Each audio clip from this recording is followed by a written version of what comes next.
বন্ধুরা, good morning. Welcome back to my channel Sneha lifestyle. কেমন আছো সবাই? আশা করি ভালো আছো, সুস্থ আছো। তোমাদের আশীর্বাদে, ভালোবাসায় আমরাও ভালো আছি। আমি স্নেহলতা। আমার আরেকটা নতুন ব্লগে তোমাদের সকলকে জানাই অনেক অনেক স্বাগতম। তো চলো, তোমাদের সঙ্গে নিয়ে আরও একটা নতুন ব্লগ শুরু করছি। আশা করছি তোমাদের অনেক ভালো লাগবে। তো সারাদিন কি করি না করি, কোথায় গেলাম, সেগুলোই তোমাদের সঙ্গে শেয়ার করব। তো স্কিপ না করে সবাই পুরো ব্লগটা দেখতে থাকো। আশা করছি সবার খুব ভালো লাগবে। তো দেখো, এখান থেকে আমি আমার ভিডিওটা শুরু করছি। তো দেখো, ঘুম থেকে সকাল সকাল উঠে গিয়েছি। ঘুম থেকে উঠে বিছানাটা আগে পরিষ্কার করে নিলাম। তারপরে দেখো, বাইরে বৃষ্টি হচ্ছিল। তারপর আমি আমার ঠাকুরকে সেবা দিয়ে এলাম।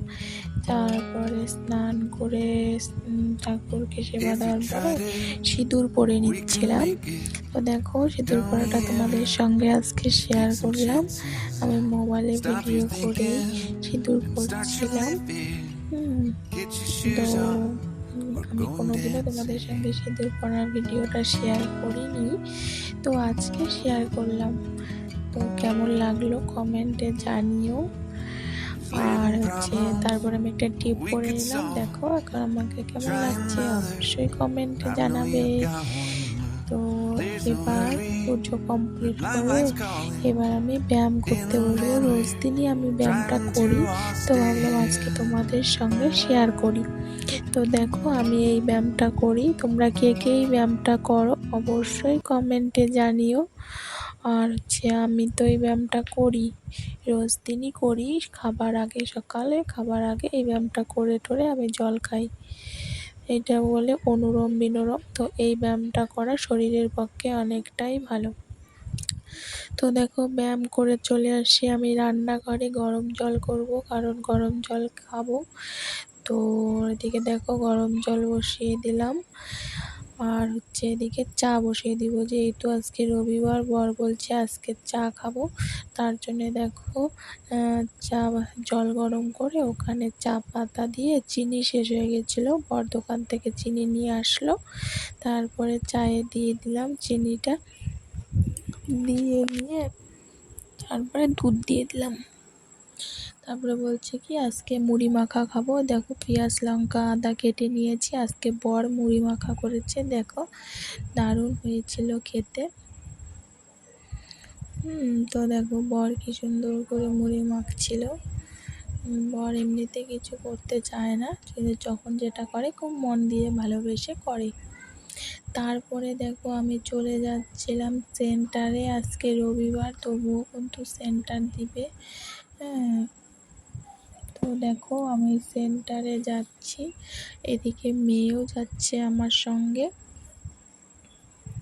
তো মেয়ে ছেলে দুইজনকেই নিয়ে যাচ্ছিলাম সেন্টারে। সেন্টার থেকে এসে আমি এদিকে রান্না বসিয়ে দিয়েছি।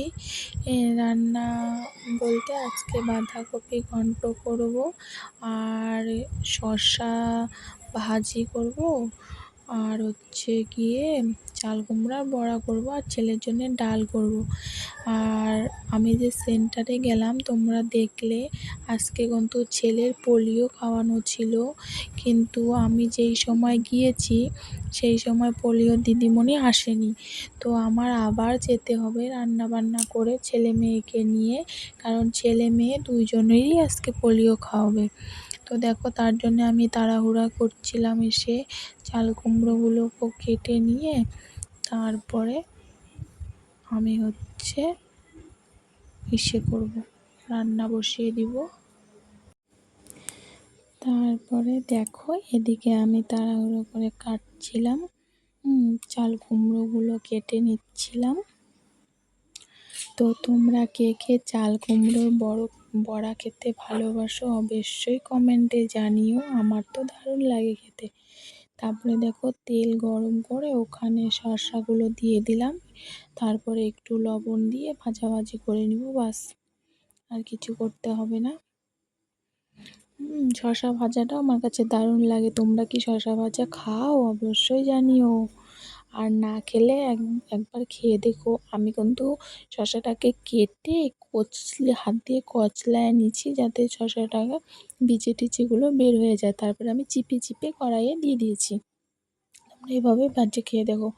তারপরে দেখো বাঁধাকপিটা যে আমি রান্না করব, এটা কিন্তু আমি গরম জলে ভাপ দিয়েই রান্না করেছি।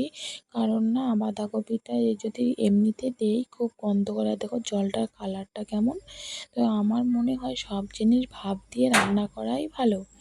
তারপরে দেখো এদিকে তেল দিয়ে পাঁচফোড়ন দিয়ে বাঁধাকপিটা ঢেলে দিয়েছি। তারপর এদিকে যে বড়াটা বানাবো, চাল কুমড়ার বড়াটা, তার জন্য আমি বেসনটা রেডি করে নিচ্ছি। এখানে আমি চালের গুঁড়া, বেসন, হলুদ, লবণ, লঙ্কা গুঁড়ো সবগুলো দিয়ে বেসনটাকে ম্যারিনেট করে রেখে দিব। কারণ এখন তো ভাজবো না, খাওয়ার সময় ভেজে নিব। তো যদি আমার ম্যারিনেট করা থাকে তাহলে আমার কি হবে, সুবিধাটা হবে যে তাড়াতাড়ি আমি করতে পাবো, মানে ভাজতে পাবো। এবার যখন ম্যারিনেট করে রাখবা না, তখন দেখবা কিছুক্ষণ পরে এই বাটারটা খুব ভালো মিশে যায়। তার জন্য ম্যারিনেট করেই রাখি আমি। এদিকে দেখো বাঁধাকপিটাকে ভালোভাবে ভেজে নিয়ে কিছুটা জিরা আদা বেটে রেখেছি। আমি সবসময় চেষ্টা করি শিলনোড়াতেই বাটা। এই দেখো জিরা আদা বেটে নিয়েছি, ওটাকেই এবার দিয়ে দিলাম। দিয়ে এটাকেও আমি অনেকক্ষণ ভাজাভাজি করে নিব, যতক্ষণ না জিরার কাঁচা গন্ধটা যাচ্ছে ততক্ষণ ভাজাভাজি করে লাস্টে একটু লঙ্কার গুঁড়ো দিব মেয়ের জন্যে। বাঁধাকপিটা উঠিয়ে রেখে তারপরে আমি লঙ্কার গুঁড়ো দিব। তো দেখো এদিকে আমি বাঁধাকপিটা ভালোভাবে নেড়ে চেড়ে নিচ্ছি। তোমরা কে কীরকম করে বাঁধাকপি খেতে ভালোবাসো কমেন্টে জানিও। আমি তো এভাবেই রান্না করি।